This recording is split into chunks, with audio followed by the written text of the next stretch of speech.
Bueno, ahora sí, qué pena con ustedes. De nuevo los saludo. Les agradezco entonces, les agradecemos su participación en este primer ejercicio de simulación de cámara de Gesell. Vamos a realizar entonces el que vamos a realizar pues a través de un staff clínico. Mm, este espacio se presenta a través de la articulación que se tiene del Centro de Servicios Psicológicos que acompaña a la docente Roxana Pérez y el Laboratorio Virtual de Psicología que acompaño yo, que soy Luisa Fernanda Zapata, que con algunos de ustedes ya he tenido la posibilidad de interactuar. El Centro de Servicios Psicológicos ya tuvo una presentación en días anteriores, el laboratorio virtual también ha tenido algunas acciones para que continúen prestando atención y participando en las actividades que desde aquí se están proponiendo para ustedes. Entrando ya en materia, les cuento que la cámara de Gesell es un espacio que se puede también denominar como una cámara de visión unidireccional. Precisamente lo que posibilita es tener dos espacios, en el que de un lado se ubica un grupo o sujetos en una situación particular y en el otro espacio se ubican los observadores, se ubican los especialistas o se ubican los expertos que están realizando alguna observación, valga la redundancia, ¿cierto? Sobre la situación que se esté llevando en el otro lado, en el grupo con el sujeto, ¿cierto? Este espacio lo han usado los psicólogos, pero también se han utilizado en escenarios médicos, jurídicos, ¿cierto? Para procesos propios de sus áreas, como se ha venido discutiendo en los foros del laboratorio virtual, que pues quienes no han podido ingresar los invito a que participen en este espacio. Teniendo en cuenta entonces, teniendo en consideración la modalidad de nuestra universidad, quisimos presentar un simulador de este espacio, de esta cámara de Gesell, donde a través de la virtualidad podamos poner en situaciones particulares que sean susceptibles de observación y análisis por parte de los estudiantes y de los docentes y que pueda fortalecer las herramientas teóricas, las herramientas prácticas de los procesos formativos como psicólogos, ¿cierto? Es por eso entonces que el día de hoy vamos a realizar un staff clínico. ¿Qué vamos a hacer? Vamos a poner en discusión, vamos a poner en análisis un caso clínico a través de tres personas que son expertos en algunas perspectivas, campos o áreas de la psicología, eh, a través pues o con la participación de tres docentes de nuestra universidad. Entonces les voy a hablar un poco de qué manera vamos a proceder en este encuentro. Después de finalizar todo este proceso como de encuadre, pues vamos a exponer el caso que vamos a abordar, a trabajar, y luego los docentes Juan Carlos Incapiés de la psicología humanista, Juan David Mesa desde la perspectiva psicodinámica y Carla Luján desde la psicología cognitiva y el enfoque sistémico van a realizar un análisis del proceso desde cada una de esas perspectivas, ¿cierto? Van a analizar un análisis de ese caso que se expuso.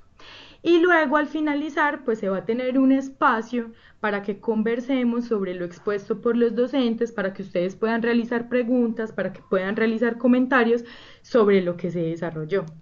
Eh, la idea la idea que tenemos o la propuesta que tenemos es que esa observación o eso que están escuchando por parte de los docentes, pues tenga una intención, que esté focalizado, ¿cierto? Que tenga un objetivo particular. Para esto entonces les proponemos como algunos elementos para que ustedes tengan en cuenta en el momento que estén escuchando las intervenciones de los docentes. Eh, Pueden elegir una orientación, inicialmente pueden elegir una orientación que crean que es de su interés, alguna de estas enfoques que estamos proponiendo. Pueden identificar algunos criterios que las personas, que los expertos, que los docentes estén utilizando en el proceso diagnóstico, en el de intervención. Pueden observar los datos que se tuvieron en cuenta para la valoración del caso. Pueden pensar en cuál es la impresión diagnóstica que se tuvo y cuál es el diseño de intervención, así como se pone en evidencia en el cuadro que nos estamos presentando en este momento. Ya al finalizar de la exposición de los docentes, pues podemos socializar sus conclusiones, ustedes pues si quieren hacer preguntas, hacer comentarios en este espacio y a su vez en el laboratorio, en la plataforma del laboratorio virtual de psicología se tiene un foro de discusión donde también ustedes pueden poner allí las consideraciones que tengan respecto al caso, respecto al espacio, respecto a las intervenciones que hacen los docentes. Hasta ahora, ¿cómo vamos? ¿Es claro? ¿Tienen alguna pregunta?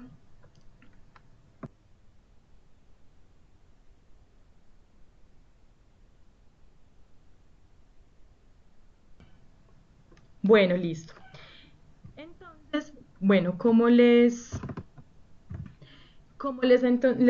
conté hace un momento, hoy nos acompañan tres docentes.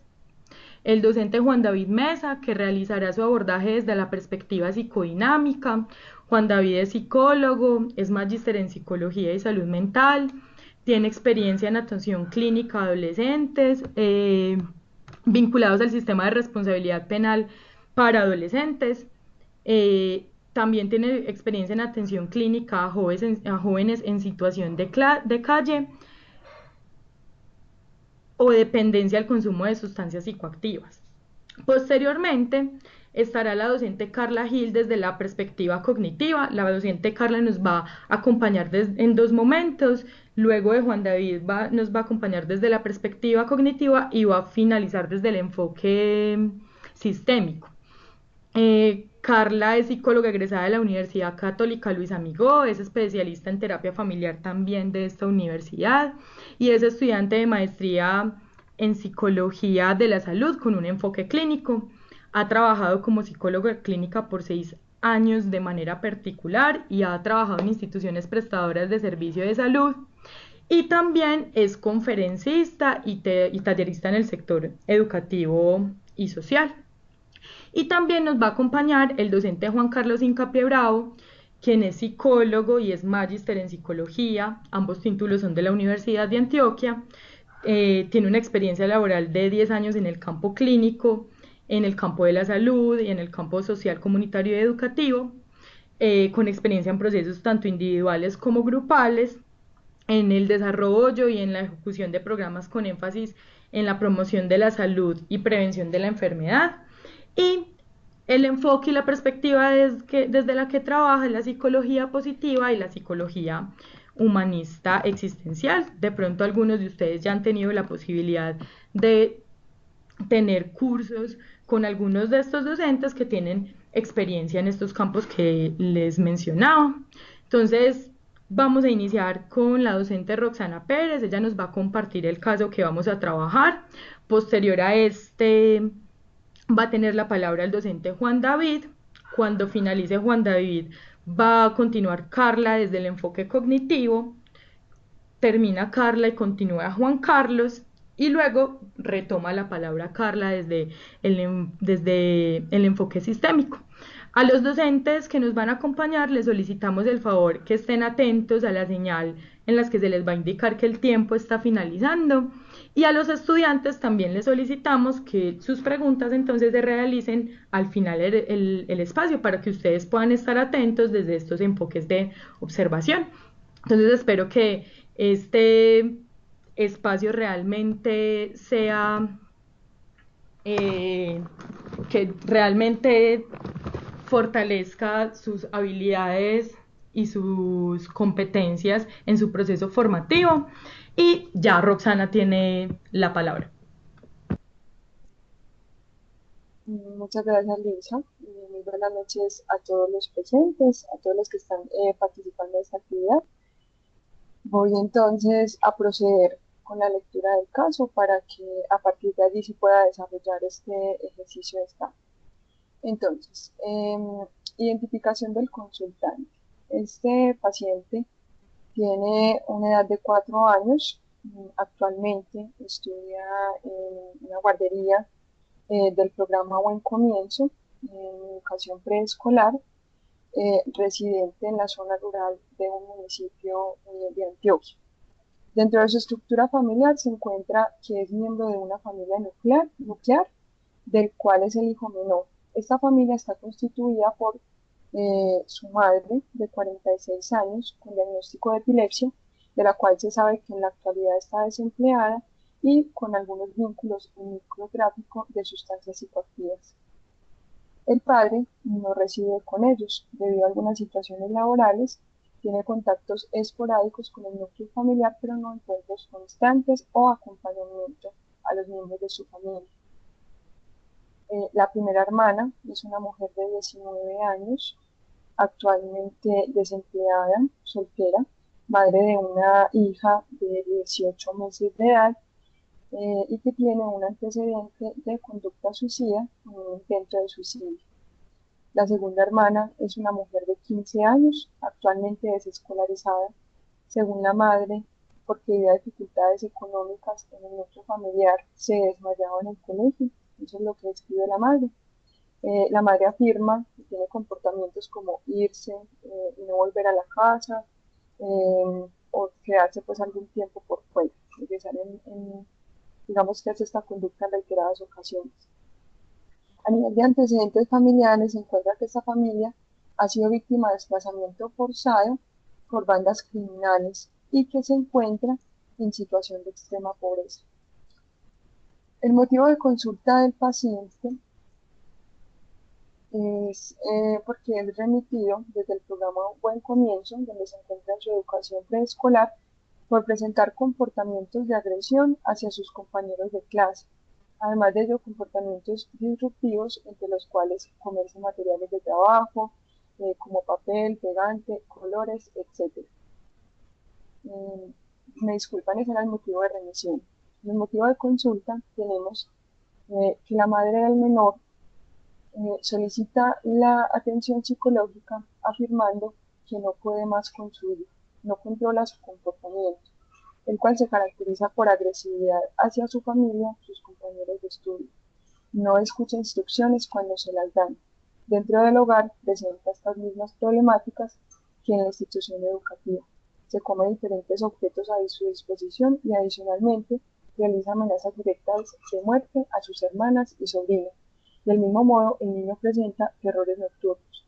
Adicional a ello, la madre comenta que viene realizando actos de vandalismo en la comunidad donde residen, actos como violencia hacia animales, robos, lanzar piedras en las puertas de los vecinos y recientemente una conducta de orinarse encima de otro niño de su edad y permitir que el otro niño se orinase encima de eso. La madre del menor insiste en que está dispuesta a internarlo si fuese necesario. Antecedentes del problema. Aquí hay algunos antecedentes personales del paciente, entre los cuales enumero. Producto de embarazo no deseado, cuando la madre se dio cuenta de su embarazo lloró porque no se sentía en capacidad de tener otro hijo y en sus palabras era volver a empezar otra vez. Nacido con 7 meses en un parto inducido debido al diagnóstico de epilepsia de la madre, quien presentó episodios convulsivos durante el proceso de gestación.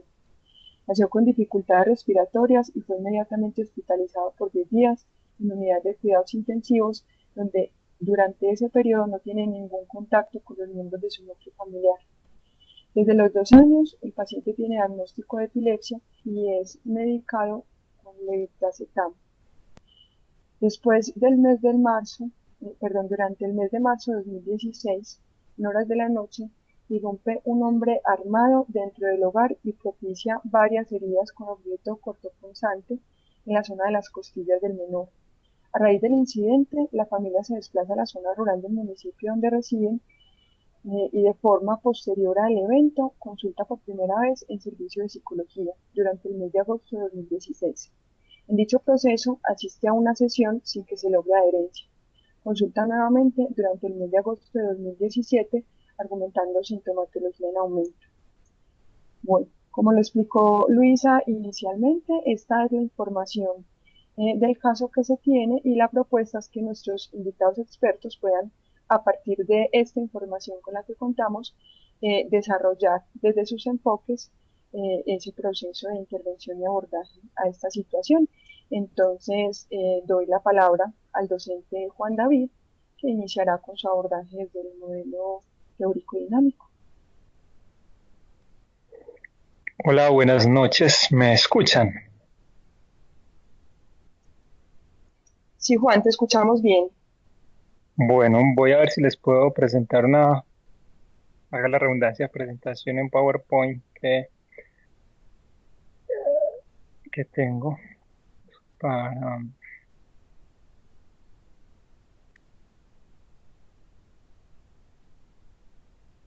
Un momento, por favor.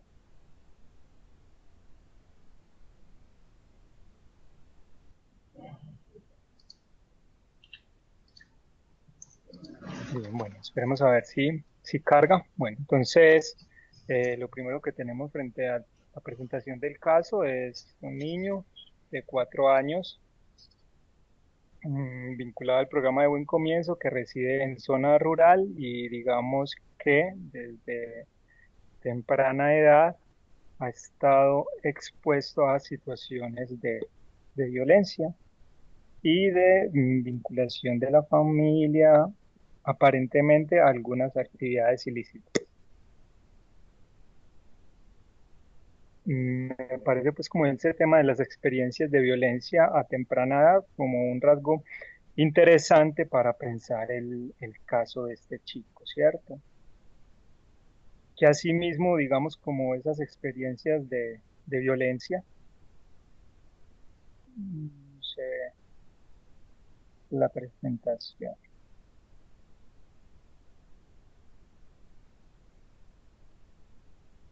Bueno, no sé, igual tenemos un poco de tiempo, entonces seguiré con la presentación sin el apoyo.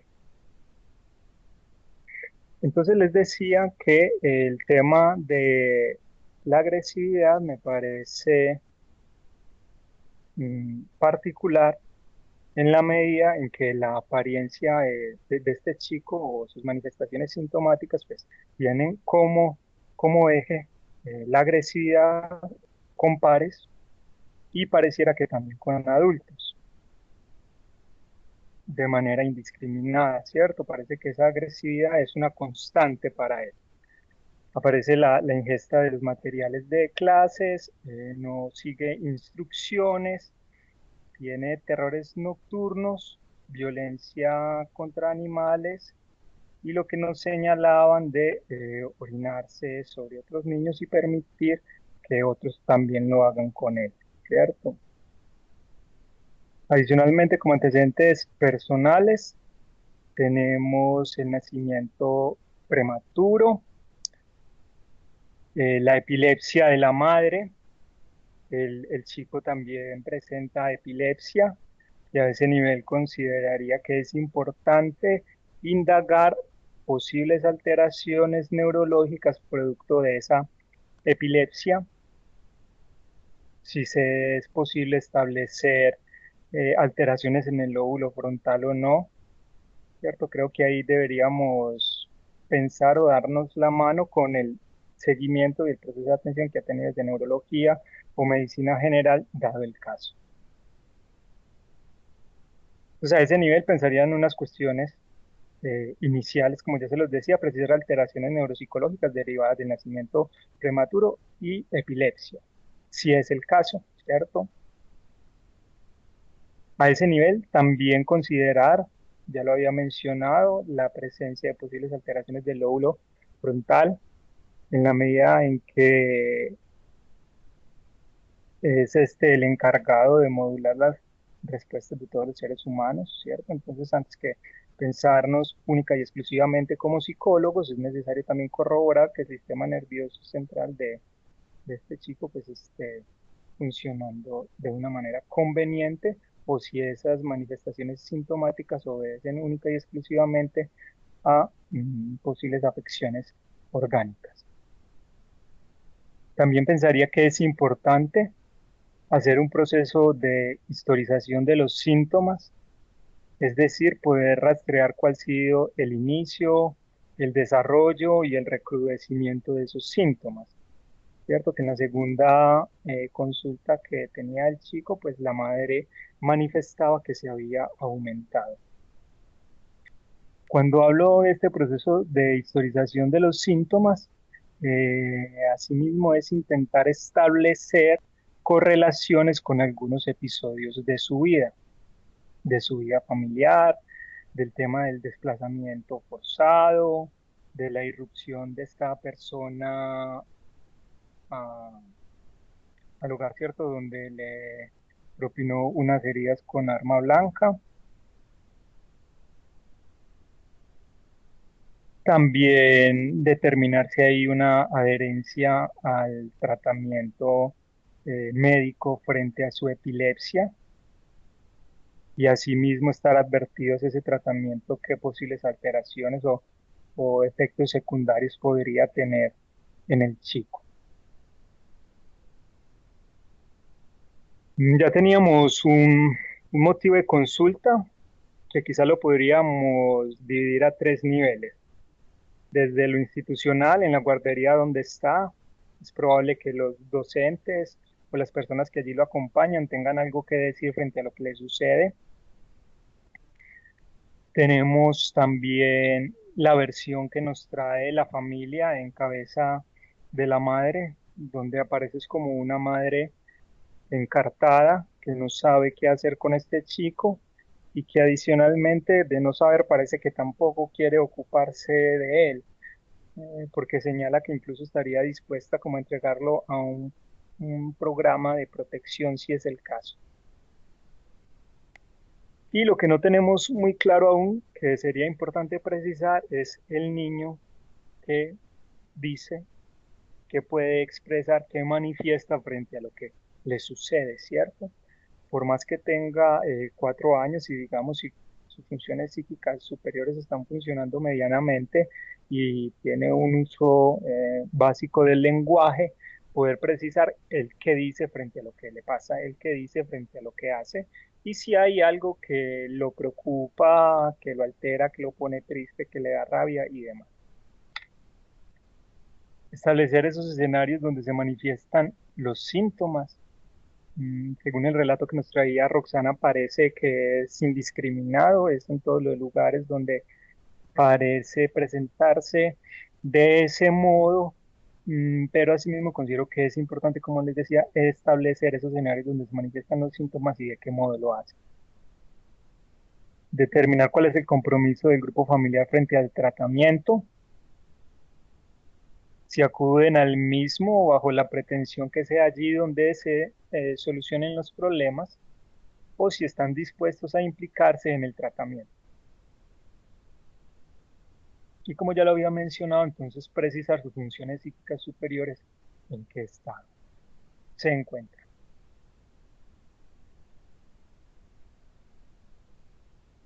Bien. Mm, Otro tema que me parece importante pensar, reflexionar, es, digamos, ese lugar que este chico ocupa en esa familia y particularmente en la madre, ¿cierto? Ya nos decíamos, un embarazo no deseado, una madre que se sentía incapaz o al menos no dispuesta, que consideraba que tener este hijo era volver a empezar de nuevo y que si era el caso como lo habíamos dicho, estaba dispuesto a entregarlo a un programa de protección. Y pensar el lugar en la dinámica familiar, si es el caso, cierto, pongo como pregunta porque creo que sería pues, atrevido decirlo simplemente que es como el niño problema. Pongo estas cuestiones para precisar que digamos que ese es el tejido a partir del cual este chico inicia a estructurar su personalidad y que van a haber allí unas coordenadas respecto al modo como se empieza a representar a sí mismo y el modo como se empieza a vincular con nosotros, incluso con los referentes de autoridad. Propondría como tener estos insumos o estas herramientas diagnósticas, que es tener acceso a la historia de atención desde neurología y medicina general. Si es posible, esos estudios de neuroimagen. También podríamos estar pensando en el uso de algunas pruebas proyectivas que nos posibilite captar la representación interna que este chico tiene frente a su grupo familiar, los vínculos en este y el lugar que asume que tiene dentro de esta dinámica. Ahí tendríamos como el test de relaciones objetales o el TATS, test de percepción. Y digamos, realizar ese proceso de entrevista clínica con el chico, teniendo en cuenta la flexibilidad que eso implica en virtud del momento evolutivo que él tiene. Cuando hago aquí noción a la entrevista clínica es como darle el lugar protagónico al niño, ¿cierto? Que no lo estemos asumiendo simplemente desde la visión de la madre encartada, del docente que ve que se come los insumos de clase, de las señoras o señores del barrio que ven que hace actos vandálicos o que comete actos un poco complicados con animales y demás, ¿cierto? Digamos, es como darle ese estatuto a él de sujeto, ¿cierto? Así sea niño, de sujeto niño o de sujeto pequeño, como se dice por aquí. Mm, Consideraría que unas orientaciones para el tratamiento sería acompañar al paciente a articular un motivo de consulta propia, que lo inquieta, que lo preocupa, que le molesta, que le da rabia, entre otras. Vuelvo y lo repito, todo ello ajustado a las posibilidades de su momento evolutivo. Ajustar estrategias terapéuticas a las particularidades del paciente, juego, dibujo, pintura, entre otros, que podamos identificar cuáles son esos afectos y esas representaciones principales en términos de fantasías, sueños, tema de sus juegos, verbalizaciones, entre otras. Bueno, no sé cómo las preguntas, pero por aquí hay un comentario que nos dice tipo de consulta con neuropsicólogo, pues digamos que sí, habría que descartar esas afectaciones a nivel neuropsicológico, pero más allá de que existiesen alteraciones a nivel neuropsicológico o no, creo que el valor del abordaje de psicología, como se los venía diciendo en este caso, es poderle dar la palabra, darle el lugar, darle la importancia al niño frente a lo que le sucede para no caer simplemente en reconocerlo o nombrarlo como un niño que tiene una alteración grave, que tiene un trastorno, sino que seguramente también reconocer que es un niño que sufre y que a ese sufrimiento hay que darle lugar, hay que darle la palabra y hay que ayudarle a elaborar algo frente a ello. En mi caso, diría que para pensar un proceso de un diagnóstico sería precipitado. Deberíamos recurrir a estas otras opciones que les señalaba previamente. Pero más allá de ello, pues es evidente que hay una afectación, que hay unas alteraciones en su comportamiento. Por el momento, digamos, pensando en lo que a veces nos exige los estamentos de salud seccional y demás, pues creo que podríamos hablar de problemas relacionados con situación familiar atípica, problemas relacionados con experiencias personales atemorizantes en la infancia. No sé cómo vamos de tiempo, si ya se me está acabando o hay la posibilidad de nombrar algo más.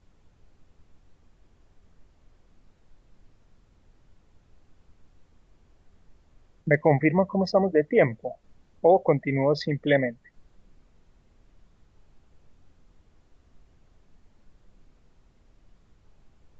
Bueno, entonces seguiré hablando. También considero que es importante darle lugar a tu experiencia de los terrores nocturnos, mm, lograr saber cuál es el contenido de los mismos. Eh, sabemos, quedan 2 minutos, sabemos, ¿cierto? Si no interpreté mal, que el chico fue víctima de heridas con arma blanca, digamos que sí, fue un evento traumático, violento, imprevisto y que tocó su cuerpo, ¿cierto? Y a ese nivel, pues poderlo acompañar a reelaborar eso que le sucede. Bueno, por el momento sería eso lo que tendría para compartirles. Creo que la dinámica de preguntas es hacia el final. Sí, Juan David, muchísimas gracias por tus aportes. En efecto, la dinámica de preguntas es hacia el final. En este momento entonces le damos la palabra a la docente Carla, que va a hacer entonces, va a hacer su intervención a partir del enfoque cognitivo. Gracias, Juan David, y bienvenida, Carla. Buenas noches a todos. ¿Todos me escuchan? Sí, Carla, Sí, te Carla, te escuchamos. escuchamos. Ok, entonces les voy a, pues, con la colaboración de la docente Roxana, poner las diapositivas del modelo cognitivo.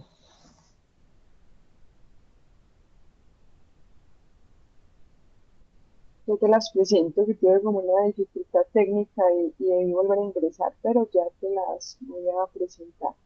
Dale. Igual les voy comentando pues un poquito desde el enfoque cognitivo.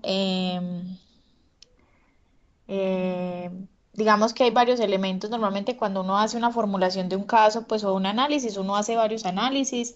Eh, digamos el que es precisamente desde el modelo, pues es el análisis estructural o funcional, que ya pues enseguida se los explico con la información pues que tenemos del caso.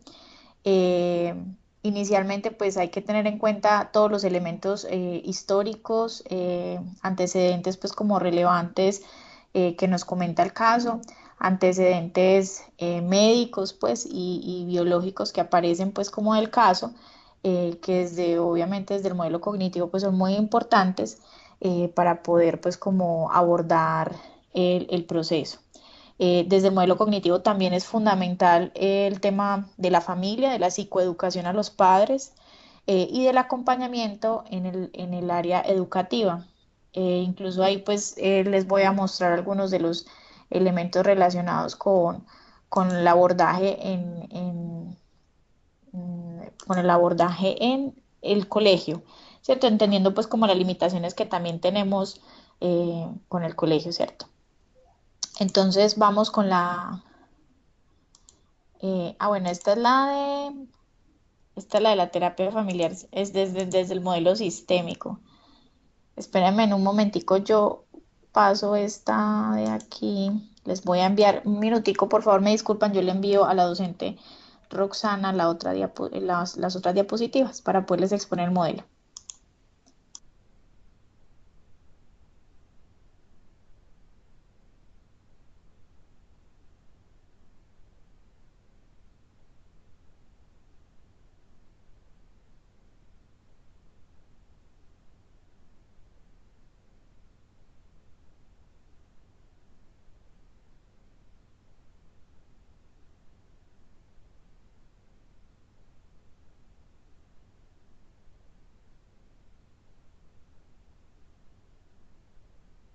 Carla, si quieres nos puedes ir contando, yo acá ya la estoy recibiendo, ya te la voy a comenzar a Ya la presentar, recibiste. ¿sí? Listo, Ujú, perfecto. sí. Entonces, em, bueno, entonces lo más importante dentro del modelo pues cognitivo es analizar estos factores pues como biológicos. Dentro de la historia pues relevante que tenemos del caso es que es un niño de 4 años que sufre pues de epilepsia, que fue siete mesino, pues un parto prematuro, que tuvo pues una hospitalización y todos estos elementos biológicos son muy importantes dentro del modelo cognitivo para revisar si de pronto existe algún deterioro a nivel estructural del cerebro y ahí pues comparto lo que mi colega, el docente Juan David, también mencionó frente al tema de la remisión de neurología o de neuropsicología. Cuando se habla de OES, obviamente primero la parte médica para descartar a través de unas imágenes diagnósticas, pues que le haga el neurólogo, revisar que no haya algún daño en la hipófisis o en la amígdala, ¿cierto? Que de pronto esté afectado, haya afectado pues a raíz de su enfermedad médica, ¿cierto? Esa es una de las primeras cosas que tenemos en cuenta desde el modelo, entonces revisar si es necesario la remisión, lo más seguro es que se remitiría pues a neurología para que se le revise. También no se descartaría el tema de neuropsicología para revisar aspectos cognitivos, posiblemente de los dispositivos pues, del aprendizaje, memoria, atención, ¿cierto? Concentración, todo eso que pueden estar alterando pues, y pueden estar incluso influyendo en sus comportamientos. Dentro de los elementos también importantes o de las hipótesis diagnósticas que nosotros desde el modelo cognitivo, pues y en general cualquier psicólogo debe evaluar, es revisar los manuales pues que existen, ¿cierto? Los manuales diagnósticos y digamos que entre las hipótesis diagnósticas que yo tengo pues como eh, pensadas con este chico, aunque está muy chiquito, porque tiene 4 años, cuando se hablan de hipótesis es porque se requiere igual de todas maneras a través de un proceso de evaluación, revisar si efectivamente puede cumplir o no con estos criterios. Yo planteé pues en una primera opción un trastorno negativista desafiante por los comportamientos que tiene el chiquito que son comportamientos disruptivos, es decir, dañar a los otros, tirar piedras, robar, eh, digamos que no hace caso, pues, o no sigue instrucciones, es explosivo en su temperamento o en su comportamiento. Entonces, a raíz de eso, pues, hay algunas señales que pueden indicar, todo hablándolo en posibilidades, pueden indicar, pues, un trastorno negativista desafiante. También aparece la posibilidad de un, un, incluso yo ni siquiera veo las diapositivas. ¿Ya las pusiste, Roxana? Sí, las están viendo todos, me confirman por favor, porque ya están aquí presentándolas. Sí, los estudiantes ya las están viendo. Yo no la veo. Eh, Estamos en la diapositiva número 5, Carla. No sé si me ubiqué bien según lo que venías explicando, análisis sintomático y espérame que la estaba descriptivo. haciendo. Ah, listo, ahí estamos, muy bien. Sí, entonces en esa hipótesis también tengo una hipótesis de un trastorno de estrés postraumático en menores de 6 años. En el DSM-5 se contempla que pueden existir pues este trastorno en niños de 6 años y pensé en esta posibilidad de este diagnóstico por el episodio de violencia que tuvo el niño. Y posiblemente por los síntomas que está manifestando de terrores nocturnos, pues que son evidentes de un comportamiento de estrés o de ansiedad. Entonces, existe y algunos de los comportamientos relacionados con el trastorno del estrés postraumático, pues están relacionados con evocar el ataque, pues que los niños evocan un ataque violento o que los niños tienen comportamientos violentos o agresivos hacia otras personas, pueden tener episodios de despertarse en la noche con frecuencia, ¿cierto? Entonces, digamos que puede estar relacionado con eso. Para esto es fundamental el tema del tiempo, es decir, estoy también con el compañero Juan David en torno al tema de revisar el análisis histórico y sintomático, ¿cierto? Sintomático del paciente. Entonces ahí están pues como algunos de esos elementos. Y por último, el trastorno de pica, pues por el tema del consumo de materiales, de diferentes materiales que él tiene, ya pasó la etapa donde normalmente los niños se meten toda la boca y obviamente pues habría que revisar que no esté relacionado con un trastorno del desarrollo, como decíamos ahora, una evaluación neuropsicológica. Podemos entonces pasarlo. ¿Qué técnicas de evaluación se deberían utilizar desde el modelo cognitivo? Una entrevista semiestructurada a los padres y a la familia, observación del comportamiento. Normalmente cuando yo atiendo, pues sí, cuando atiendo a los niños en consulta, que no es una práctica pues permanente, pero cuando los atiendo normalmente lo que hago es que tiendo a ir al colegio y hago una observación de 1 hora en la guardería o en el colegio.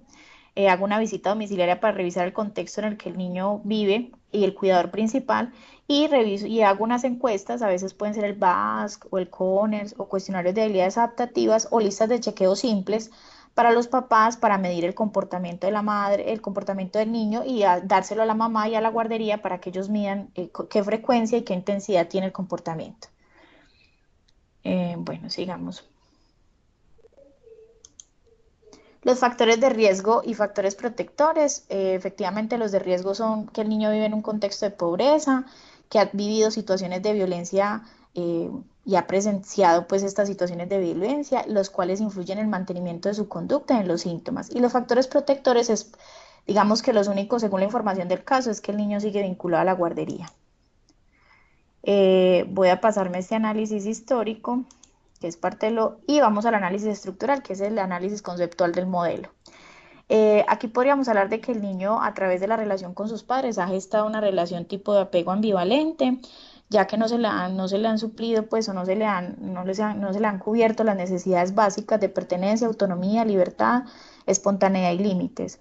En esa relación que el niño ha gestado de cuidado con el cuidador, digamos que el cuidador no fue sensible, no estuvo disponible, no estuvo pues, accesible a las necesidades que el niño presentaba. Por lo tanto, ha empezado a desarrollar algunos esquemas maladaptativos tempranos que, como desde el modelo cognitivo, nosotros trabajamos con un autor que se llama Jeffrey Young, el cual habla de que estos esquemas se generan en la primera infancia.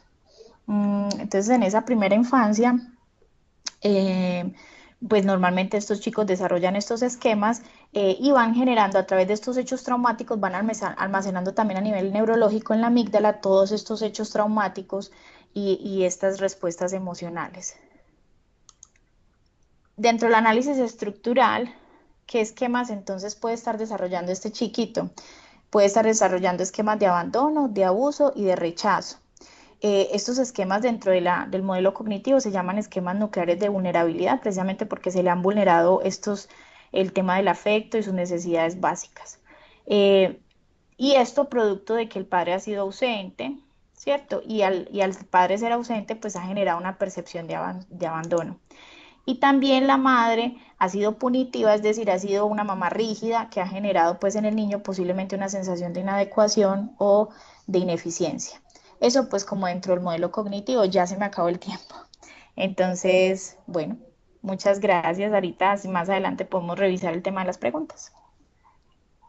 Carla, si quieres, tómate el momentico de como de terminar la intervención mientras que yo recepciono la presentación del profe Juan, que continúa después de ti, ¿sí? Ah, listo, Ahí perfecto. tienes unos minuticos de gracia.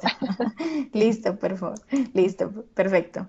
Entonces, dentro del plan de intervención, yo me orienté, obviamente el plan de intervención depende del esclarecimiento de la hipótesis diagnóstica, pero digamos, si nos vamos orientados al TOD, al trastorno oposicionista desafiante o negativista desafiante, es brindar estrategias de autorregulación emocional que le permitan al niño afrontar las herramientas, pues, y las estrategias, y adquiriendo estrategias de autorregulación emocional, ¿cierto? Y obviamente también el tema de psicoeducar a los papás en el proceso de establecer límites con este chico. Fuera de eso, también es necesario que el niño adquiera habilidades pues, de relacionamiento a nivel social y a nivel personal. Dentro de las estrategias y técnicas pues a establecer con este chiquito, está obviamente todo orientado a la autorregulación emocional, al manejo de la tolerancia a la frustración, al manejo de las habilidades sociales a través de la resolución de problemas, y para eso pues hay técnicas de diferentes tipos. Hay técnicas de comunicación asertiva, de análisis y debate racional, hay técnicas de autocontrol emocional como el semáforo de las emociones, hay técnicas a nivel familiar pues que permiten, por ejemplo, como la caja de las emociones o de comunicación asertiva, de resolución de conflictos. Digamos que de acuerdo a la estrategia que se quiere implementar, que en este caso es comunicación, tolerancia a la frustración, manejo de las emociones, y resolución pues, de problemas o habilidades para resolver problemas, se orientan las técnicas. Listo, esas son como las recomendaciones y, digamos, el modelo de intervenir, la forma de intervenir. De acuerdo, Carla, muchísimas gracias por tu presentación. Vamos entonces a continuar con la presentación del profe Juan Carlos. Juan, te damos la palabra.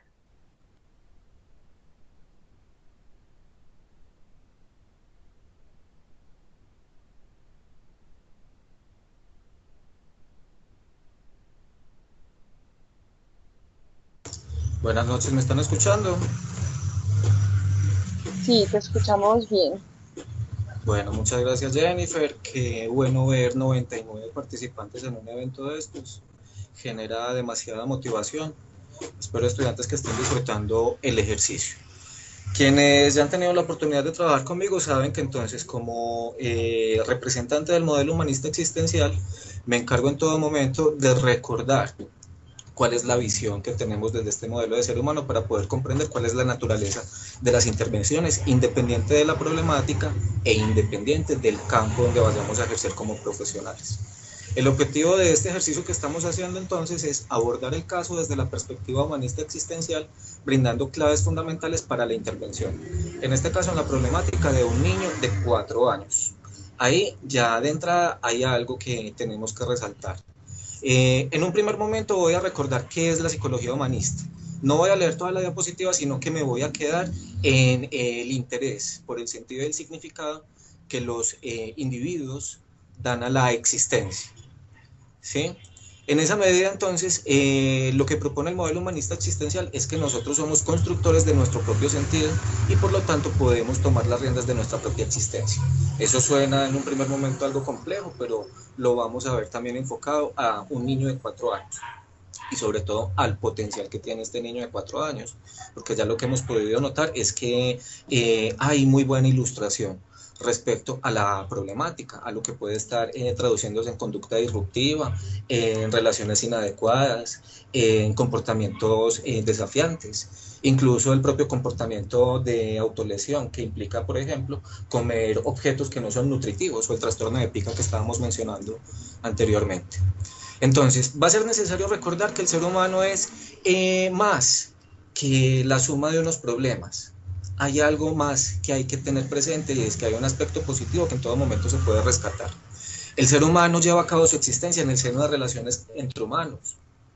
Y si a eso vamos, aquí en este niño vemos entonces una constelación de personas que está generando un tipo de influencia que ya más adelante les voy a describir.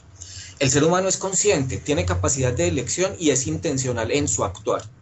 Todo esto va a ser fundamental para poder comprender cómo esta conducta disruptiva del niño, puesta en un contexto donde la perspectiva humanista existencial está ya aplicando su matiz diferenciador, nos muestra o nos revela que el problema o la problemática del niño tiene que ver más bien con una problemática del entorno, y en el entorno las personas. Por eso la visión antropológica que rescato en este momento, y que es propia del modelo humanista existencial, nos habla de que para poder abordar la problemática de una persona debemos verla como un ser integral, desde sus dimensiones constitutivas, a saber, biológica, psicológica, social y espiritual. En esa medida, entonces, el abordaje que vamos a hacer de este caso, con miras a una impresión diagnóstica, va a ser un abordaje holista integrativo. Aquí es donde ya empiezo entonces yo a contarles qué es lo que me ha llamado la atención. Primero, estamos hablando de un niño de 4 años, ¿sí? Y lo que pudimos notar es que en este niño de 4 años hay una serie de apelativos supremamente fuertes, ¿sí? Estamos hablando de un niño con conductas criminales, de acuerdo con lo que nos dice la información. Y conductas criminales en una persona de 4 años a mí me llama personalmente la atención, ¿sí? Entonces, primero, recordar en todo momento que estamos hablando de un niño de 4 años, que si bien puede ser autónomo en algunas decisiones, no tiene capacidad de introspección como para dimensionar las consecuencias de sus acciones, a menos de que alguien, una figura significativa, esté acompañándole para poder darle significado a esas experiencias. Ahí es donde vamos viendo entonces que el niño y esta situación de descuido o de pronto de supervisión inadecuada va dando como resultado una conducta atípica, una conducta disruptiva. Entonces, repasada la parte de la visión antropológica, repasada la parte de la visión holista, donde vamos a trabajar lo bio, lo psico, lo social y lo espiritual, debemos recordar que este niño de 4 años debe ser visto desde la psicología también, desde una perspectiva evolutiva y contextual. ¿Qué quiere decir eso? Que este niño de 4 años apenas está superando la primera etapa significativa en su vida, que es la etapa de la infancia, donde hay unas claves fundamentales para poder comprender lo que va a ser el futuro de desempeño en los diferentes niveles, biológico, psicológico, social, espiritual, ¿sí? Desde la perspectiva evolutiva lo que vamos viendo es que el niño no ha tenido la suficiente influencia positiva, si lo podemos nombrar, como para poder desplegar todo el potencial que puede llegar a tener, y que en este momento se nos dificulta observar precisamente porque hemos detallado o hemos centrado la atención en la dificultad, en la problemática. Voy a comenzar entonces con el abordaje desde la dimensión biológica. En la dimensión biológica hay que tener presente las condiciones del embarazo, las condiciones del parto, los primeros años de vida, los primeros meses de vida, perdón, los primeros 4 años de vida. ¿Por qué rescato esto desde lo biológico? Porque lo que podemos notar y que nuestra compañera nos acaba de mencionar como un trastorno oposicionista desafiante es supremamente claro a la luz de la conducta. pero podemos poner también en perspectiva el aprendizaje que tiene el niño de una palabra que es supremamente importante en el desarrollo psicológico, y es el aprendizaje del no. Como podemos ver, las condiciones de este niño desde el embarazo, un embarazo difícil, un embarazo no deseado, un embarazo pasado por llanto porque la mamá no quería volver a empezar. Desde ahí vamos viendo cómo está operando el no, y cómo en el entorno y en las personas que son importantes, el no se convierte en una especie de pauta relacional para el niño. En el parto también vemos entonces una situación difícil en la que el niño no pudo estar con su familia, no pudo estar con su figura materna en los primeros 10 días de vida, y en esos primeros 10 días de vida la calidad del vínculo determina de alguna manera lo que va a ocurrir, o más bien determina, no, quitemos esa palabra determina y cambiémosla por influye en lo que va a ser la configuración de los vínculos posteriores.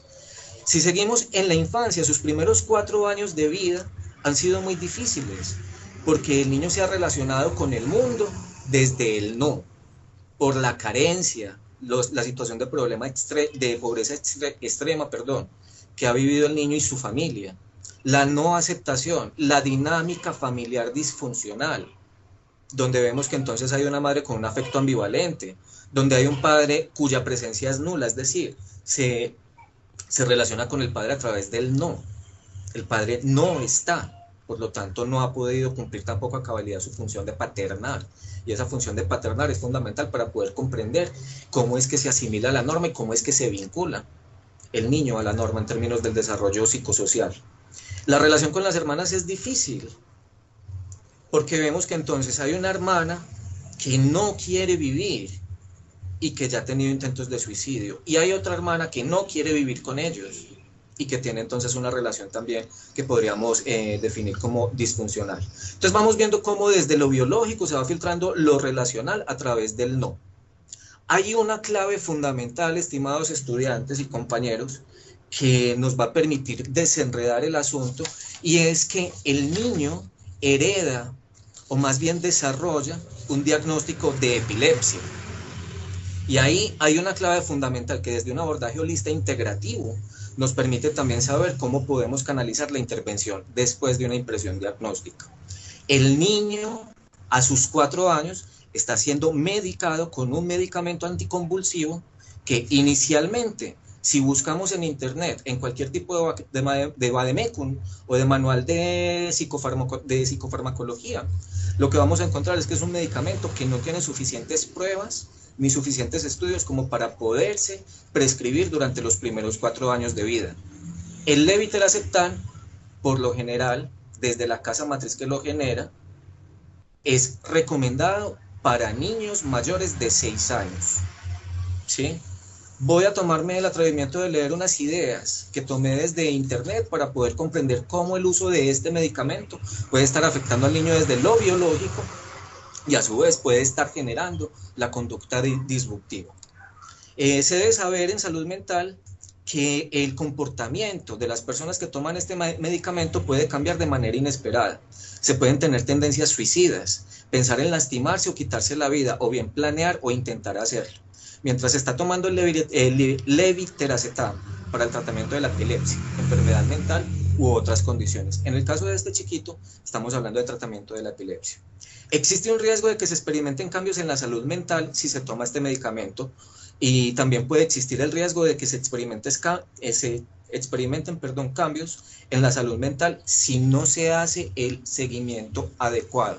¿Qué quiere decir? Que este niño que está tomando levetiracetam debería ser de nuevo evaluado desde lo biológico por un equipo interdisciplinario, donde un médico debería remitir a un neurólogo, donde un neurólogo debería hacerle seguimiento y trabajar con un neuropsicólogo para poder entonces con todo esto discernir y precisar el diagnóstico y no quedarnos solamente en la conducta disruptiva. Porque lo que vamos viendo es que si el niño tiene levetiracetam y este medicamento está siendo suministrado pero no con la debida supervisión, los picos y los valles de este medicamento pueden traducirse en conducta disruptiva. A saber, ataques de pánico. El niño tiene terrores nocturnos, y sobra la ilustración también para decir por qué tiene terrores nocturnos, enseguida lo vamos a abordar. Agitación, impaciencia, nerviosismo, irritabilidad que empeora, depresión, acciones o impulsos peligrosos, dificultades para conciliar el sueño o para permanecer dormido, comportamiento agresivo, enojo, violencia, manías de tipo frenético o de emociones anormales. Ejemplo, ahí podríamos también meter entonces el tema de orinar y orinarse con sus pares, ¿sí? Hablar o pensar acerca de deseos de lastimarse o de lastimar a otras personas. Eso solamente como para leer las principales implicaciones desde lo biológico, solamente por tomar el medicamento. Desde lo psicológico, me dicen que tengo un par de minuticos, voy a tratar de acelerar. En la relación del niño con su familia y de su familia con el mundo, vemos que el no se impone y que el no genera la necesidad de volver a empezar. Imagínense después de la situación de desplazamiento, la carga que puede estar sintiendo el niño cuando ve a su mamá diciendo que tiene que volver a empezar y que probablemente lo esté asimilando como si tuviera que volver a empezar por causa de él. Estamos hablando del hecho victimizante que llevó a que la familia se desplazara de lo urbano a lo rural. Porque también en ese tipo de desplazamiento estamos viendo que el entorno entonces va a generar unas influencias que son bastante fuertes. En términos de lo relacional, es decir, de lo social, del desempeño psicosocial, el no de la madre puede generar conducta por reactancia. La impotencia que siente la madre, el no deseo de la madre, el no saber cómo controlarlo, el querer entregarlo a otras entidades, puede estar generando entonces un refuerzo en la conducta oposicionista y desafiante del niño. Y por eso entonces el niño está aprendiendo que no tiene un apoyo familiar adecuado, que no tiene una madre que pueda encargarse de sus necesidades, que no tiene unas hermanas que pueden servir entonces como factores protectores, que no tiene un entorno social que le esté favoreciendo eso, porque ya todos lo estamos mirando con ojos de patología, una mirada patologizante, ¿sí? Entonces vemos que en la conducta del niño hay unas claves desde lo biológico y lo social que pueden estar afectando lo espiritual, ¿sí? Y que desde lo relacional están dando cuenta, por ejemplo, de cómo se relaciona el niño con las nociones de vida y muerte, porque es un niño que a los 4 años ya ha conocido la muerte, ya la ha vivido y lo despierta todas las noches a manera de terror nocturno, ¿sí? Ese es un conflicto bastante fuerte que podríamos ver ahí, que se podría intervenir desde una psicoterapia de orientación humanista existencial. La propuesta sería detectar en el niño y en su familia, desde la teoría holístico-dinámica, todas sus necesidades para poder saber entonces cómo activar, por ejemplo, las respectivas rutas de atención. El hecho de que el niño esté en buen comienzo no nos garantiza que, por ejemplo, todos sus derechos estén plenamente favorecidos o garantizados. Tendríamos que entrar a ver entonces cómo con buen comienzo y con otras entidades podríamos establecer una red de apoyo para esta familia que estamos viendo que está viviendo vicisitudes producto del conflicto armado. Desde la teoría de la Gestalt, el niño tiene que resignificar las alteraciones en el límite de contacto producto de los hechos agresivos. Ejemplo, el hecho victimizante de haber sido herido en la noche y que producto de eso su familia se tenga que desplazar y que tenga que relacionarse con su familia a través del no. Desde Rogers, trabajaríamos entonces el proceso de simbolización correcta y lo haríamos a través de un análisis de las condiciones de valor o mérito para comprender la conducta disruptiva y el refuerzo en la conducta disruptiva y poder convertir eso en un elemento que desarrolle potencial. Desde Frank estaríamos entonces hablando de cómo ejercitar en este niño la voluntad de sentido para poder trascender las experiencias negativas de sus primeros 4 años de vida y con eso fomentar entonces el desarrollo pleno de todo su potencial. Desde Yalom, como les mencionaba hace un rato, se analizarían entonces las categorías vida-muerte, libertad-responsabilidad, soledad, aislamiento. Y ahí vemos que el niño las está viendo y las está viviendo tranquilamente durante todos los días de su corta vida, ¿sí? Por otra parte, si nos vamos por el enfoque de la psicología positiva, la intervención, más que reforzar el diagnóstico, porque podríamos ahí entrar en un comité técnico-científico y hacer un abordaje desde las diferentes perspectivas para poder favorecer un diagnóstico adecuado y por lo tanto una supervisión adecuada. Desde la psicología positiva entonces ya identificamos suficientes factores de riesgo. Podríamos identificar muchos más, pero acuérdense que estamos en función del tiempo. Nos corresponde entonces identificar factores protectores y para eso podríamos entonces vincular a su familia para convertirlos en activos del desarrollo. Para eso se necesita psicoeducación a todos los miembros de su familia, por lo menos los que puedan estar acá, porque si hablamos en términos de adherencia al proceso, el niño de 4 años no es el que decide si se adhiere o no al proceso. Hay que verificar también cuál es la significación que le está dando la familia a la intervención. Y en la lógica de la victimización, recuerden que son víctimas del conflicto armado, ¿cuál es la posible conducta de los adultos o de las personas que están un poquito más grandes en función de la victimización o la revictimización? Eso va a ser importante entonces tenerlo ahí en ese análisis de factores de riesgo y de factores protectores. Podemos entonces activar, fomentar activos del desarrollo, y para eso Buen Comienzo nos sirve, porque entonces ahí en conjunto con las nodrizas de Buen Comienzo podríamos establecer una intervención donde estuviéramos favoreciendo comportamientos prosociales en niños en etapa preescolar, para que no solamente este chiquito sino sus compañeritos empiecen a convertirse también en elementos que favorezcan la resiliencia como una clave de la intervención. Podríamos, siguiendo la lógica de Frank, de logoterapia, pero ya puesta en la lógica de Seligman, en la psicología positiva, incidir en el desarrollo de las fortalezas del carácter. ¿Cómo se hace esto? A través del juego, a través del arte y las intervenciones arteterapéuticas. Un acompañamiento psicoterapéutico a este niño, a sus hermanas, a su sobrinita, a su madre, y por qué no, si se puede, con su papá, garantizaría que se cambiara la dinámica familiar y que con ella el niño pudiera desplegar todo su potencial.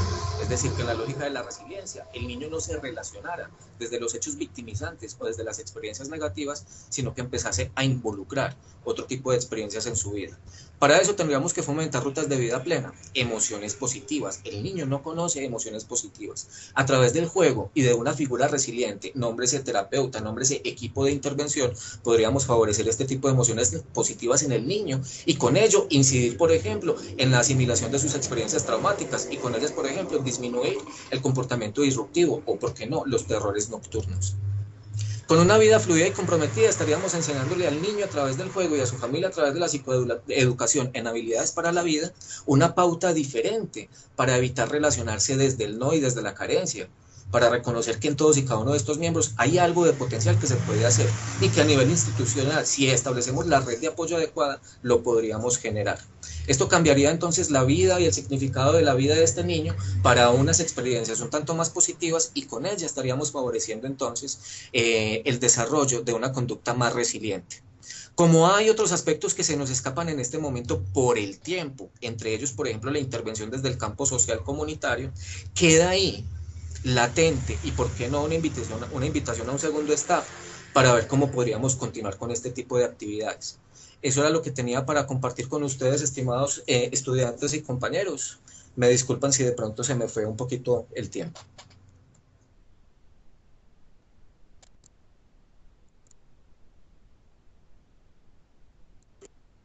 No, Juan, entonces, muchísimas gracias a ti, una muy buena propuesta de intervención la que nos estás haciendo. Ahorita, pues sí, como antes de dar como paso a todos esos comentarios y observaciones que nos van surgiendo en estas diferentes perspectivas, hay una propuesta importante que les quiero hacer. Inicialmente les voy a poner acá en el cuadro de conversación un formulario de asistencia para que por favor lo diligenciemos cada uno de nosotros y también evaluemos esta actividad, ¿sí? Para que no se nos vaya a olvidar, ahí se los pegué en la conversación. Eh, es importante, ¿cierto? Que lo evalúen. Recuerden que los procesos de evaluación precisamente son para que mejoremos estas actividades y precisamente pues para conocer sus percepciones a medida que las vamos haciendo.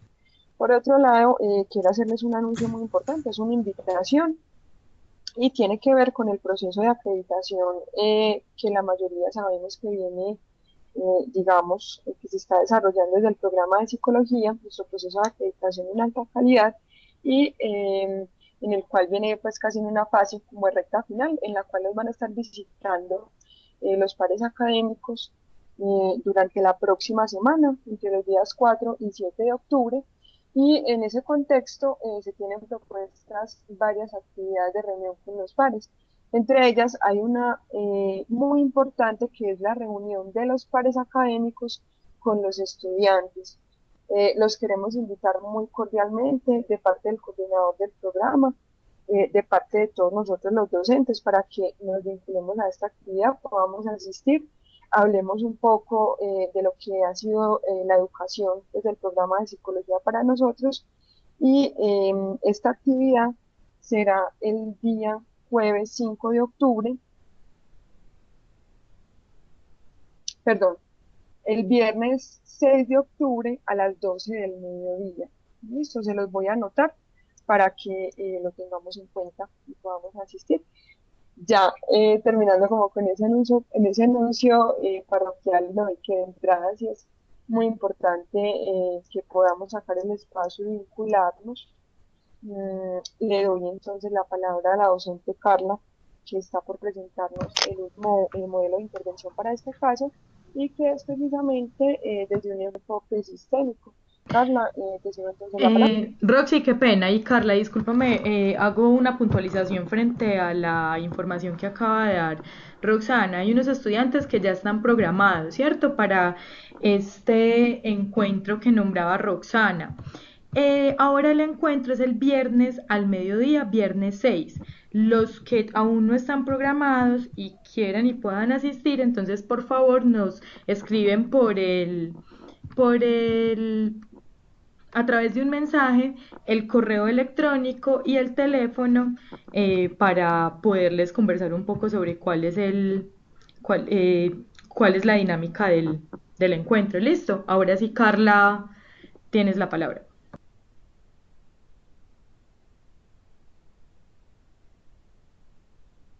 Bueno, listo.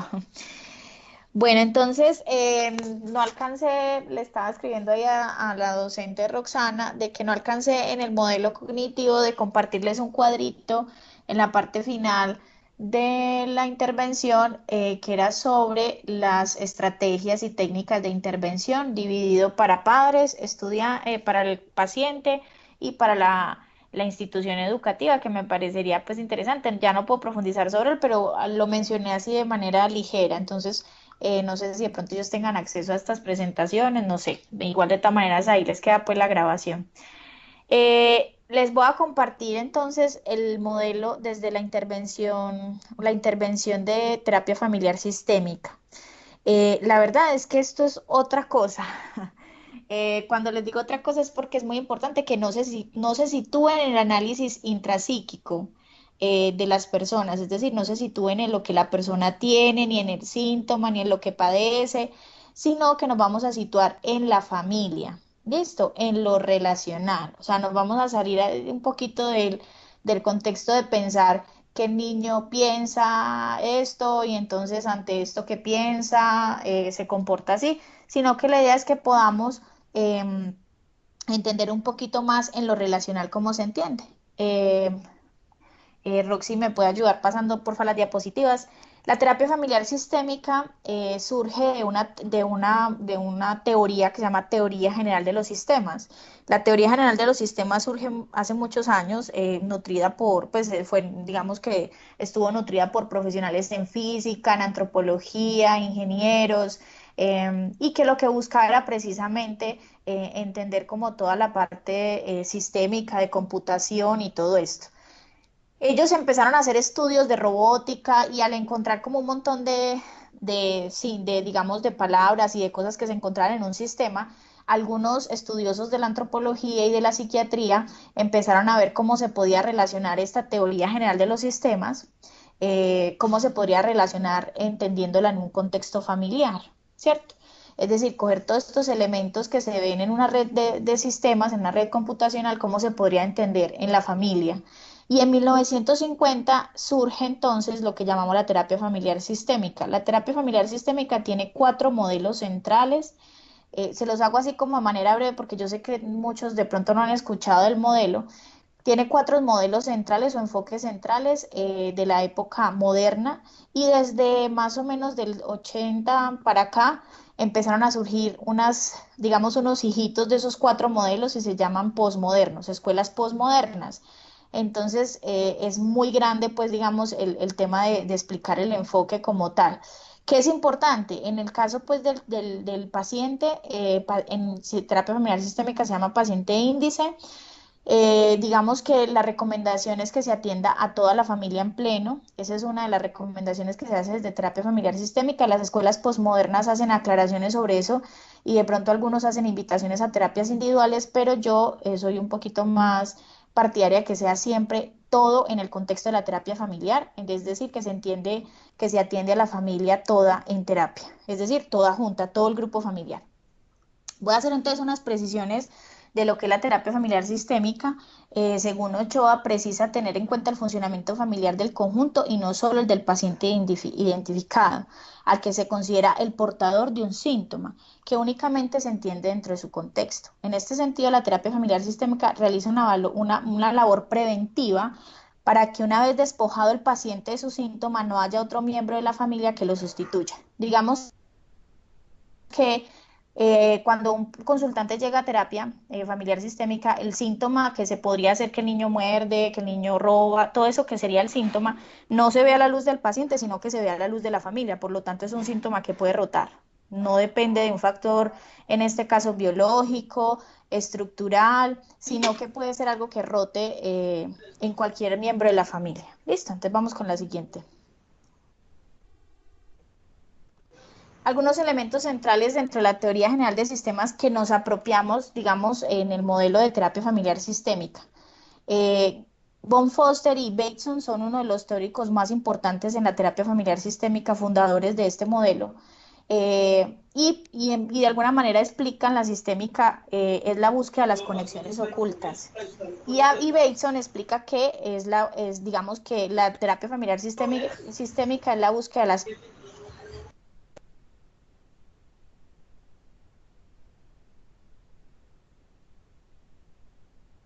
Carla, hola, perdimos el sonido, no te estamos escuchando. Hola, ¿desde ahí? ¿Desde dónde me Ahora sí, escuchan? Ahora sí. ahora sí. Bueno, no sé por qué se fue.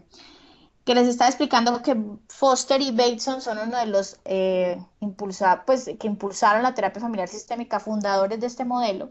Y precisamente voy a nombrar algunos elementos centrales de este modelo.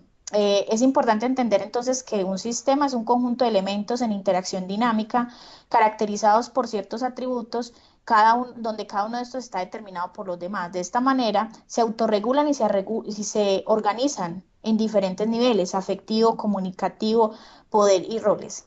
La familia, entonces, desde el modelo familiar sistémico es entendida como esto, un conjunto de elementos en interacción, ¿cierto? ¿Qué otras cosas son importantes en el modelo de terapia familiar sistémica? Entender la circularidad, es decir, como ya no lo vemos, los psicólogos vemos todo el síntoma lineal, que el lineal es multicausal, o muchas veces vamos al fondo, es decir, el niño se comporta así porque tiene tal cosa y porque seguro su origen es este. En lo sistémico no nos interesa el origen, nos interesa es cómo se mueve el síntoma en la relación, por lo tanto es circular, ¿cierto? Se me fue por allá la presentación. Eh, Roxana, se fue la presentación. Hola, sí, no sé por qué me sacó de moderador, pero espérame que ya la retomé. Listo. ¿Sí?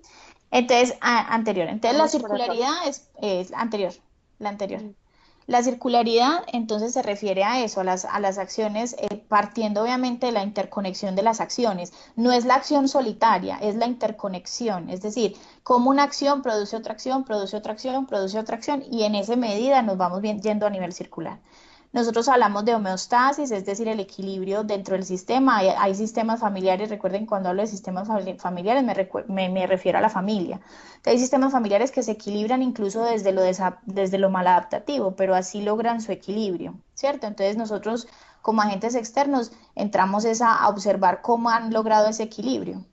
Hablamos de entradas y salidas, es como para que vean qué elementos, algunos de los elementos que tocamos de la teoría general de los sistemas y cómo lo vemos a raíz de la familia. Hablamos de la cibernética como campo interdisciplinario que abarca el ámbito de los procesos de control y de comunicación.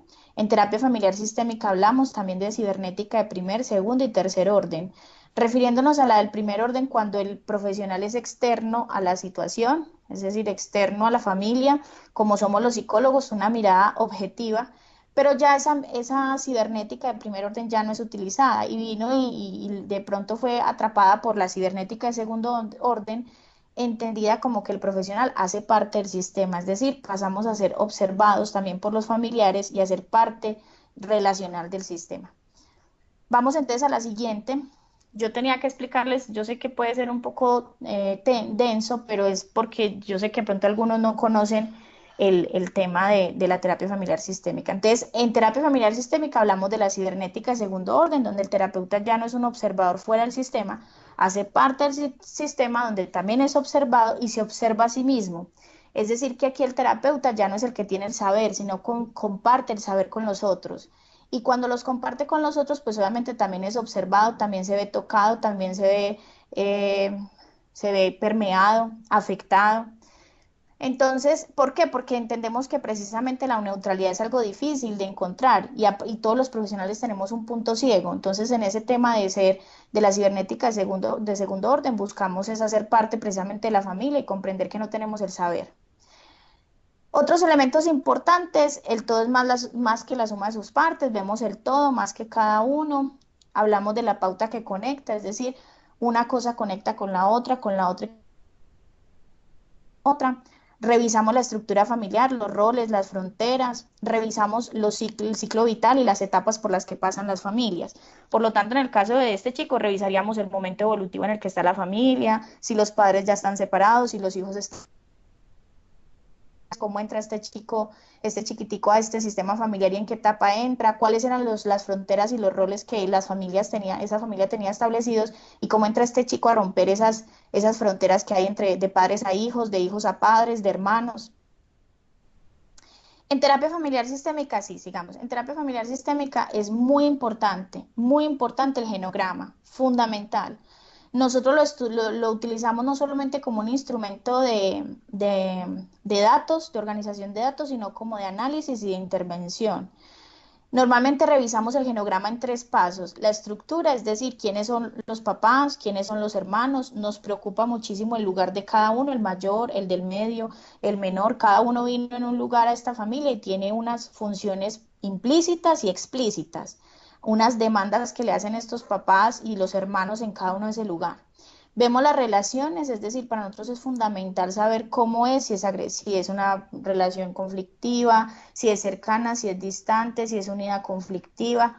Nos interesa muchísimo eso porque se van generando algunos triángulos relacionales. ¿Cómo entendemos nosotros eso? Es decir, si los papás, por ejemplo, se separan, cuando pelean, un ejemplo, cuando los papás se pelean, ¿qué es lo que normalmente el niño hace? El niño, la mamá cuando termina de pelear con el papá se acerca más al niño, entonces el papá de pronto entiende que el niño y la mamá de pronto tienen, pues digamos que se ven como apoyo, entonces el papá se siente distanciado o alejado y eso hace que le refuerce la idea de alejarse más. Ese es el tipo de relaciones triangulares que vemos, si hay coaliciones, si hay alianzas no conscientes, todo esto en un plano no consciente, no conscientes y el niño está ahí obviamente en la mitad, si las hermanas se alían en contra del niño para restablecer un lugar de hijas privilegiadas, el niño se alía con el papá en contra de la mamá, todo eso nosotros lo revisamos.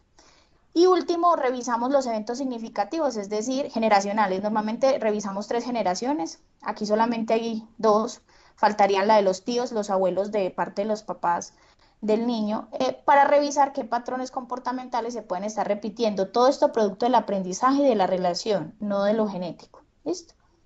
Sigamos.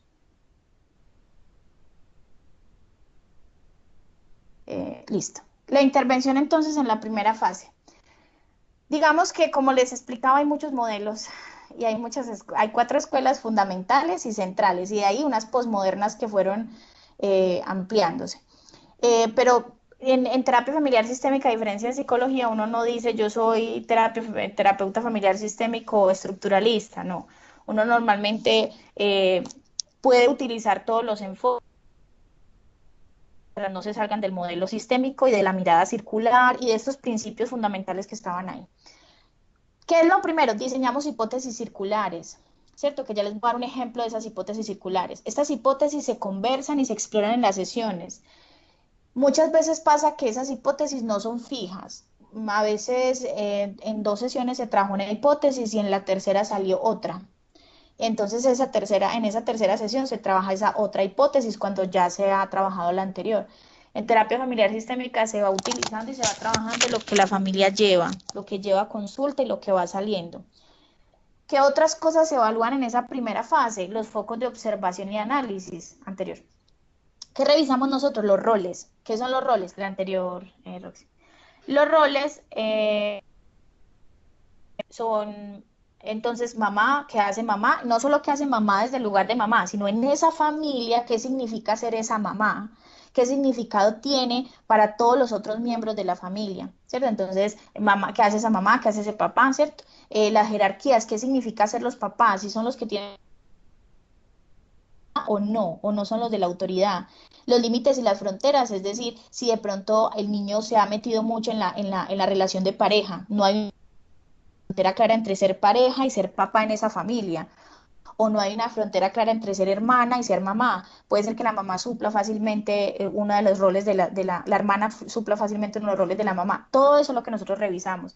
Revisamos los intercambios comunicacionales, revisamos la etapa del ciclo, revisamos los juegos familiares, refiriéndonos no a los juegos didácticos, sino a lo que les decía ahora, las salidas conscientes, exclusiones o coaliciones que se van haciendo en las familias, reglas, pautas, creencias, significados que determinan la relación. Sigamos. Les voy entonces a mostrar que entonces en qué consiste la hipótesis circular. Como ven ahí, la hipótesis no es que toque a cada uno de los miembros, sino que miramos es siempre contemplar a todos los miembros. Miren cómo lo define acá. Describe las relaciones familiares como recíprocas, pautadas y repetitivas, lo cual conduce a la secuencia de conductas.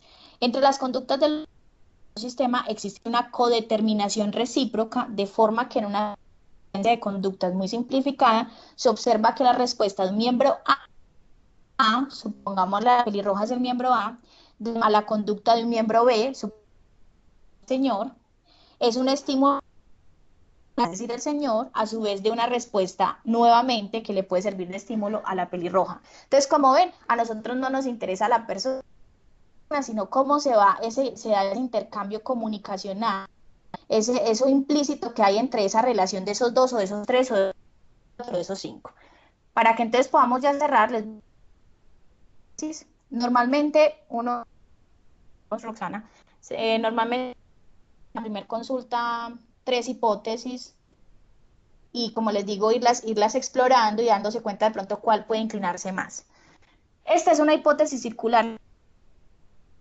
Todos los miembros de la familia, no es lineal, por lo tanto, miembros de la familia están incluidos. Entonces, una hipótesis podría ser la llegada de la sobrina, porque hay por ahí de 18 meses, coincide con el momento de separación de los padres, lo que provoca que la familia se volque a su cuidado, haciendo que el paciente índice, es decir, el niño, se sienta desplazado. De tal forma, el paciente índice empieza a tener problemas de comportamiento para captar la atención familiar.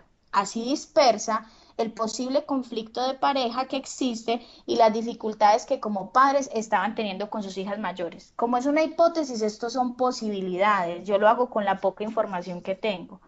Pero como ven, estamos hablando de que hay un montón de problemas en esta familia. Puede haber un problema de pareja, puede haber un espacio, un lugar desplazado de parte de las hijas, puede haber una sensación de invasión del espacio del chiquito cuando llega la sobrina, y todo eso hace que simplemente el niño sea un portavoz del malestar familiar que se está llevando en esta familia.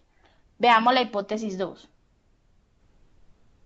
La llegada del paciente índice a la familia hace que los padres prioricen cuidados hacia el menor, descuidando así su relación de pareja y su paternidad hacia sus otras hijas, generando posiblemente en estas un desplazamiento de su lugar privilegiado. Ahí, por ejemplo, uno puede indagar si hay colisiones entre las dos hermanas precisamente, no conscientes para generar para generar como digamos, una comunicación no implícita a los papás de, hey, nos están quitando este lugar. De esta manera, la hermana mayor, con su conducta suicida, reprocha el distanciamiento de estos. Ella puede no darse cuenta, por eso les digo, todo esto en un plano no consciente, aunque suene muy consciente, todo es en un plano no consciente. Entonces ella con su comportamiento, ¿qué le dice a los otros? ¿Qué le está nombrando a los otros? Puede ser un reproche, ¿cierto? Y la hija menor ante estas situaciones familiares huye como una forma de evitar cargar con la situación. Miren que el papá también es un papá ambivalente, va y viene. Entonces puede ser que ella ha aprendido que si ella se queda en ese sistema familiar va a seguir cargando aquello que no quiere cargar, que puede ser un problema de pareja, un problema de fronteras, un problema comunicacional. Por lo tanto, el chiquito viene y entra que ya de por sí tiene un desorden en todo, en normas, en límites, en jerarquías, en lugares, en roles, Y efectivamente, pues el chiquito se queda, ¿qué hace? Carga el síntoma y lo carga con sus comportamientos. Sigamos. Y la intervención, la última fase, esta es la última fase, los metas y objetivos. Modificar en la familia el sistema de creencias y significados, ¿cierto? Es decir, entonces, como todas las intervenciones se hace con el grupo de los 5 miembros o de los 6 miembros, a veces pasa que uno de los miembros no puede ir y bueno, es permitido que falte de pronto uno que otro en las sesiones, pero siempre se hace con todos los miembros en pleno. Entonces, sistema de creencias, revisar esos significados, qué significó la llegada de este chiquito, qué significó ser la hermana mayor, qué significó la hermana menor, todos esos significados, promover el cambio, las secuencias de conducta inadecuadas que encierran una jerarquía incongruente, ampliar las alternativas conductuales y epistemológicas del sistema familiar, es decir, tratar de ayudarle a este sistema familiar a ampliar, a flexibilizarse en estas alternativas conductuales. Las conductas, percepciones y sentimientos de los miembros del grupo familiar cambian cuando se altera dicha secuencia, es decir, cuando yo altero la secuencia relacional, eso genera un cambio en cada uno. Pero yo altero la secuencia relacional, es decir, cuando los ayudo a entrar en conciencia de que puede haber sido una alteración o la percepción o cómo se relacionó este con aquel y este con aquel y cómo todo eso está influyendo en el comportamiento.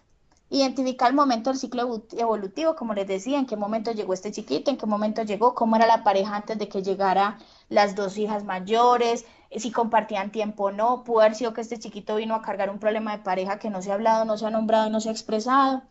Y esto se mira en lo relacional.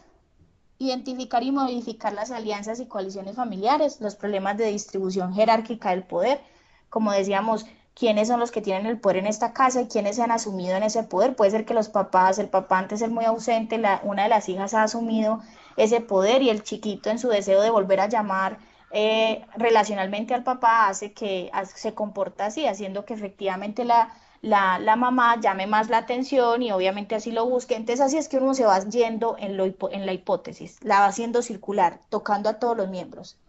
La forma en que el síntoma es aprovechado por la familia para mantener sus pautas transaccionales, es decir, a veces el síntoma es aprovechado como para que no se cambie mucho el sistema.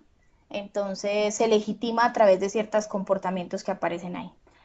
Esto es el modelo sistémico resumido en no sé si 10 minutos o 15, pero, bueno, miren, ahí hay una última, se me ha olvidado. Las técnicas. Entrevista circular. Nosotros utilizamos la entrevista circular como un método de intervención. Es decir, las preguntas de nosotros no son lineales. Es decir, ¿por qué pasó esto? No. ¿Cómo hubiera sido diferente si de pronto en el momento en el que el hijo actuó de tal manera no hubiera intervenido el papá, si no hubiera intervenido la mamá? ¿Cómo hubiera entendido eso el papá? Un ejemplo. Esa es una pregunta circular porque toqué a todos los miembros y los hice cuestionarse sobre la forma en la que mostraban y cómo ese mostrarse era entendido, no como el sentir o el síntoma, sino como el mostrarse era entendido por el otro. Eso es la transacción comunicacional. Se hacen Bueno, prescripciones paradójicas, rituales, bueno, intervenciones Carla, metafóricas, sí, es Carla, que es muy largo. no, perdona que te interrumpa, pues estás dándonos unas técnicas bastante interesantes allí, pero ya se nos terminó el tiempo de la actividad, tenemos que cerrar en el momento. Yo creo que atendiendo como a estas observaciones que también nos hacen los estudiantes, pensaremos en un momento ampliar un poco más contigo, por supuesto, este tema desde este enfoque sistémico que realmente es muy interesante, ¿cierto? Y que es poco lo que conocemos de alguna manera del Carla. Muchísimas gracias. No, con mucho gusto. Igual voy a estar pendiente de las dudas o inquietudes que tengan, porque yo sé que es un modelo nuevo y es una forma de intervenir, recuerden, a la familia en torno al proceso del síntoma que está presentando este chico. Ujú, ok. Bueno, entonces en este momentico está por acá Alex, nuestro coordinador del programa de psicología, nos solicita la palabra un momentico, así que vamos a darle la palabra antes de cerrar como tal con la actividad. Alex. Bueno, muy buenas noches. ¿Me están escuchando? Por favor, me hacen una ceñita. Sí, te escuchamos.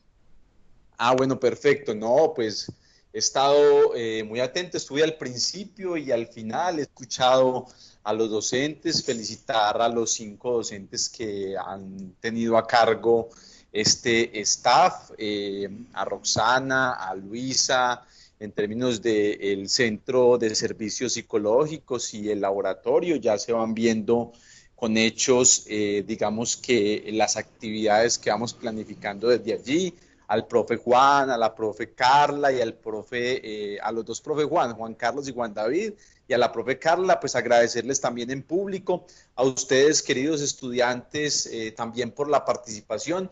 La verdad es que me deja muy alegre como responsable del programa tener estos espacios, sentir que vamos haciendo academia en términos disciplinares de nuestra psicología, saber que nuestros docentes siguen aportando y los espacios que ellos han propuesto siguen aportando al aprendizaje de todos nosotros, incluyéndome.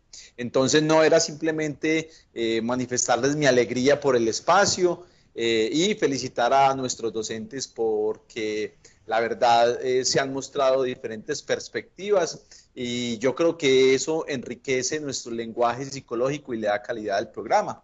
Entonces, no, era solamente eso, de manifestarles esa alegría. Muchas gracias a todos. Muchas gracias a ti, Alex, por eso que comentan. La verdad es que sí eh, pues es muy bueno ver que tantas personas estemos vinculadas precisamente con esta actividad. Como les decía Luisa al inicio, es la primera de varias actividades que precisamente tenemos pensadas hacer en este proyecto de simulación de cámara de Gesell. Así que estén pendientes porque los estaremos invitando nuevamente para que participen. Dentro de la dinámica de la actividad, esperamos que hayan podido realizar un proceso de observación desde aquellos enfoques o modelos teóricos que llamasen más su atención. Como nos lo acaba de comentar Alex, hay diferentes abordajes que precisamente llevan a una intervención adecuada de este caso y de sus enfoques, ¿cierto? Entonces, la propuesta ahorita es en el espacio del laboratorio podamos también compartir un poco esas observaciones que realizamos hoy, conclusiones que podamos generar. Listo. Les agradecemos muchísimo en verdad su participación. Creo que por el momento podemos dar por terminada esta actividad y como les digo, esperamos que estén muy pendientes de una nueva participación en estas simulaciones de la cámara de Gesell. No sé si Luisa de pronto o alguno de los otros docentes que nos acompañen tenga algo que compartir. No, Jennifer, no, Roxana, yo creo que ya para finalizar y cumplir un poco como con el tiempo que habíamos propuesto, para finalizar la grabación la vamos a compartir con ustedes en la plataforma de laboratorio virtual. Allí también está el foro para que por favor participen allí. Y vamos a hacerla llegar a través de los docentes también de prácticas. Ya, entonces me despido. Muchísimas gracias por su participación y Ay, espero que qué puedan pena. estar en otros encuentros. Dale, Jairo, dale. Sí, no, yo quiero, buenas noches estudiantes. Yo quiero pues extender una felicitación a este encuentro de simulación. Realmente ha sido un encuentro muy de aprovechar mucho. Yo creo que hasta para nosotros los docentes nos puso a poner a pensar y revivir ciertos temas que desde nuestra práctica desarrollamos.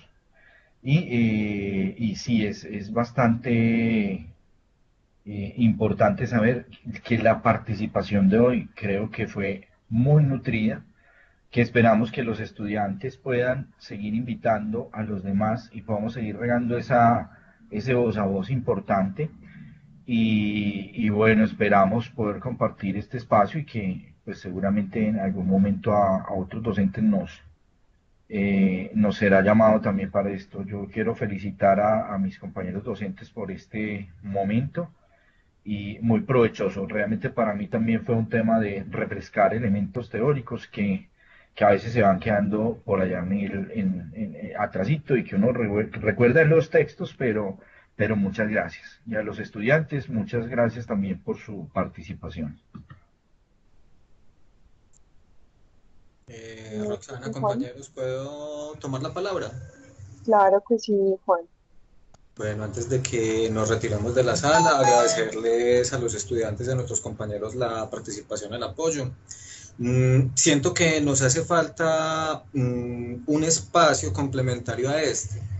Obviamente que es el primer ejercicio que estamos haciendo, ya vamos evaluando pues el impacto, la calidad del impacto. Sería muy interesante que programáramos con más regularidad este tipo de espacios.